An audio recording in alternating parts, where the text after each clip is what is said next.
Well, good afternoon, good evening, good night, charters, whatever it may be, wherever you may be. Welcome back. Today is Wednesday, April 29th, 2020, in the year of COVID. And if you saw yesterday's episode, you noticed that I talked about how the governor had spoken of schools resuming in late July or early August. Well, then last night, the state superintendent of public instruction went on CNN, and he had a few things to say about that. He said the governor just wants everybody thinking about what's it going to be like when we get back. But instead of me summarizing, let's go and see what he has to say. So here he is from CNN last night. So, with states planning their reopening strategies, a big question is what will happen with schools? California Governor Gavin Newsom says he may reopen schools as early as July, but can you practice social distancing in a school? So, joining me now, Tony Thurmond. He is California State Superintendent of Public Instruction. So, we're so glad that you are here, Tony. Thank you very much. Businesses can't reopen unless schools do, but the very nature of schools, our kids are all together, they're in the classroom, cafeterias, gyms, and so on. How can this work? Don, thanks. I think what we heard from our governor is some optimism because we've seen fewer cases of diagnosis. And our governor's been signaling that we've got to start to think about how we reopen schools, how we reopen businesses. Clearly, if we're going to be open for school, it's going to have to still be in a social distancing kind of way. So imagine students wearing masks, smaller number of students in the classroom. We're going to have a lot of sanitizer and abilities to wash down classrooms and make sure our schools are safe. Most important thing driving this decision is safety and a signal from our public health officers that we can move forward. Our governor's just giving us a call to start thinking forward about how schools might reopen as early as July or August. What about teachers, though, and students who have underlying health issues? I mean, what can you do to protect them from this virus? Unless something changes in terms of what we're seeing about the virus, we're going to have to continue to do all the things that we've known, that those who have underlying health conditions need to be away from places where they may be at risk. We'll be having conversations with educator groups, with administrators, with parents and others, with the Department of Public Health and our Office of Emergency Services.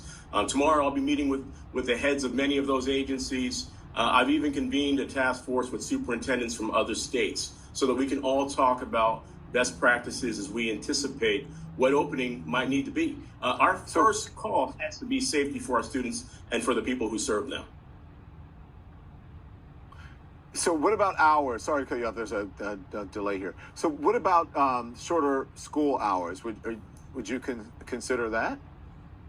There's some thought that given that for us to have smaller class sizes, say if we ended up with, 10 students in a class, there's some consideration that we may have to have shifts in how school operates, that there may need to be a morning shift and an afternoon shift.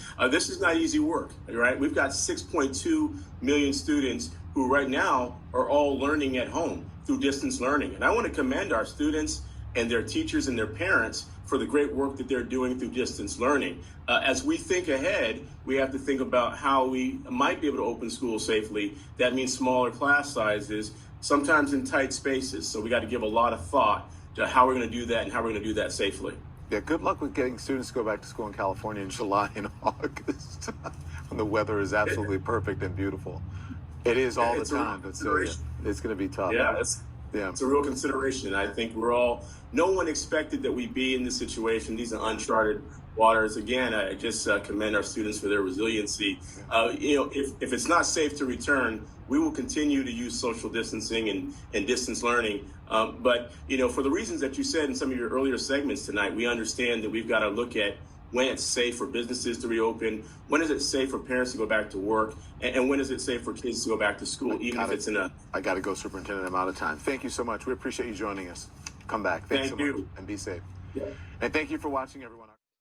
Okay, so as you saw, he says, we're going to need smaller class sizes. We might have to be going to school in shifts. He even mentions 10 students in the classroom at a time. I have 160 students. Am I going to have to teach 16 periods a day? to meet with all my students. I'm speechless. Doesn't happen that often, but I am. And I really want to invite Governor Newsom and Superintendent Thurman. Come on down and see what a high school classroom looks like. How are we going to do this? How are we going to do the social distancing? The CDC came out and said, oh, desks need to be 6 feet apart. I have 36 desks in my classroom. 36. I think I'm going to have to take out 24 of those 36 desks in order to get them 6 feet apart. So Governor Newsom, Superintendent Thurman, hey, we're in Huntington Beach, Edison High School. Come on down, check it out. Hey, join me right on here. I'd be happy to talk to you about it. But I don't know how this is all going to work. And I also don't understand why schools are in your stage 2 of low risk when we're actually petri dishes. One kid gets sick, every kid gets sick. So yeah, we can wear masks. We can put the desks further apart. We can go in shifts. And please, nobody think that what I'm saying is me not wanting to be in the classroom teaching kids, because I do. And if the best way to do that is I got to come back the end of February, not the end of February, the end of July, beginning of August, if that's what's going to be best, I will do it. But we better be safe when we come back. We can't just rush back because someone wants to provide childcare or something like that. So I hope and trust that the governor is going to do it right. And yes, we're going to allow science to dictate this. But some of these proposals, maybe they're just, hey, let's throw it out there and see if we can talk. But I'm willing to talk. Governor Newsom, you can follow my YouTube channel. You can track me down that way. I can be found. And I'm more than happy to discuss this with you. That's all I've got for tonight. For my government students, we've got a test tomorrow or Friday. This is 1st and 5th, your test is tomorrow. 0 and 4th, your test is on Friday. Please check the Canvas announcement for the exact time of when your test starts. And until tomorrow, make sure you like and you subscribe. My subscriptions are going up. I'm still not at 100 yet. Help me out. All right. Till later, Chargers. Bye.